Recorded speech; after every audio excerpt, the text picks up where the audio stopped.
Good morning, guys. How are you? Very good, very good. Very well. Not as good as you, though. 2-0 up. No, not as good as us. We're 2-0 up, so everything was fair play yesterday.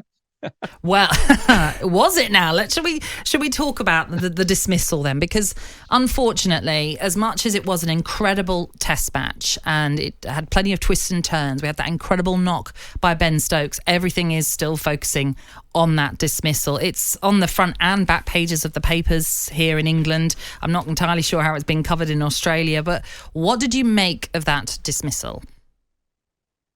Yeah, look, I was disappointed from the start. I thought Australia should have called Bairstow back. It's not the same as a man-cad. It's not the same as a stumping. It's not the same as running someone out when they've been batting out of their crease. Bairstow wasn't batting out of his crease. He was batting in his crease. He'd done the same act a number of times at the end of the over beforehand. Australia should have warned him if they were going to do this. He wasn't taking any advantage. The umpires, both of them, weren't looking at the stumps when the stumps were broken and Bairstow was out of his crease. They all thought that the ball was dead. And then because the umpire hadn't called over, they went up to the third umpire. So at the end of the day, it was not a good spectacle for Test cricket. England, for me, were hard done by, and you don't want to win a test match by taking cheap wickets like that. It's just not cricket, Brad. That's what the saying come from, I suppose. It's not cricket. But they've not cheated, have they? I mean, it's just a winning mentality that's just probably gone right to the boundary of sportsmanship. But part of me says that's why Australia keep winning at cricket. They've got that in them. Yeah, definitely. Look, as a player, or as a past player, if I was on the field, I'll put my hand up and say I'd accept the decision and would have done it myself. But as a administrator now, and looking at it from a different perspective and on an entertainment value, you don't want this in your game. And we've had a brilliant first test match. And when you're coming to the final stages of the second test match, you don't want controversy like this. You want your dismissals to be legitimate, and you just want the game to be played in a hard but fair manner. And as I said before, Bairstow was batting in his crease. He wasn't batting out of his crease. He marked it and then walked off. And for me, I thought Australia pushed the boundaries of the spirit of cricket here. There's also been a little bit of reaction to the hostility, shall we say, created by the fans at Lord's, not just in the long room, as we have seen some, maybe you could call them unsavoury, because it's led to the suspension of 3 of their members. What did you make of what we heard from the fans that were in there? Is that the kind of thing we want to be hearing at cricket as well, making it an atmosphere that, as I say, maybe a little bit hostile by the end? Yeah, look, we're in the entertainment business, and you're walking through the members' long room there at Lord's. You don't want any argy-bargy there, but this is what we're there for. We're there for the entertainment. We're there to create emotion. And when you're the touring team, you're going to have hostile home crowds. When England come here, we have hostile Australian crowds.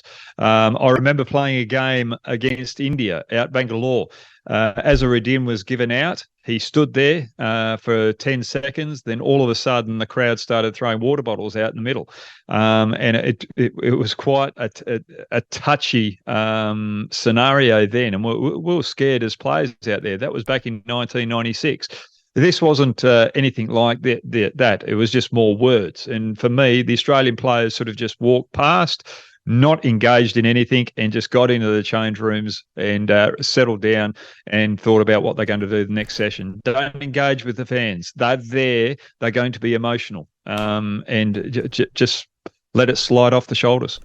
Brad, what about Ben Stokes' his innings? I mean, I think he's like Superman. He's capable of anything. I mean, his knee was hanging off when he was bowling. He's gone out there.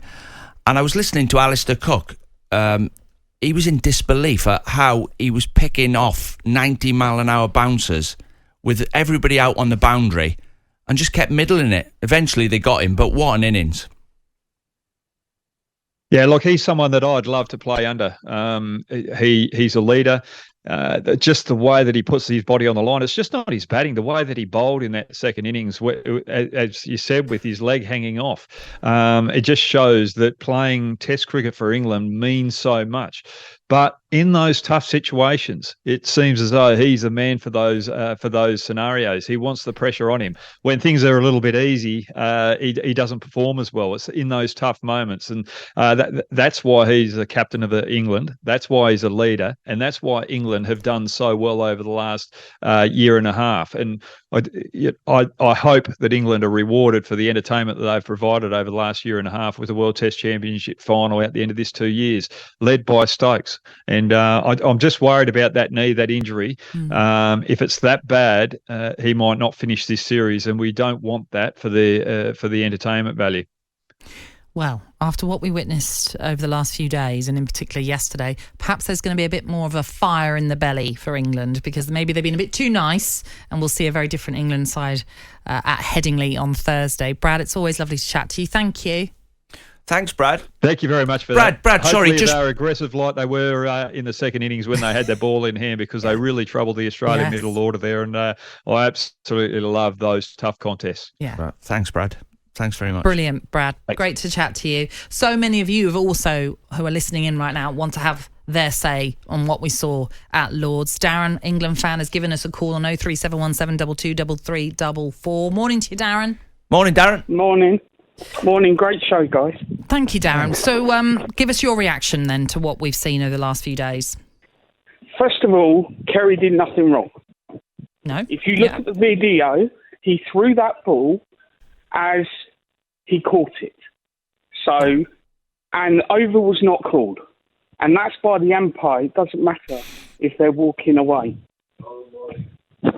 And so basically to me, and this is cricket war. This is England versus Australia. We need to we're treating them like friends, and that's the problem. I get where you're coming from there. You know, they've got that winning mentality, haven't they? You know, they've got that, like, we'll do anything to win, which maybe England have been accused of not having. But we've done things like that before. Yeah, but I do think Johnny Bairstow put his foot back in the crease. If he'd have just walked up, doesn't matter. I know the law says he's out, but.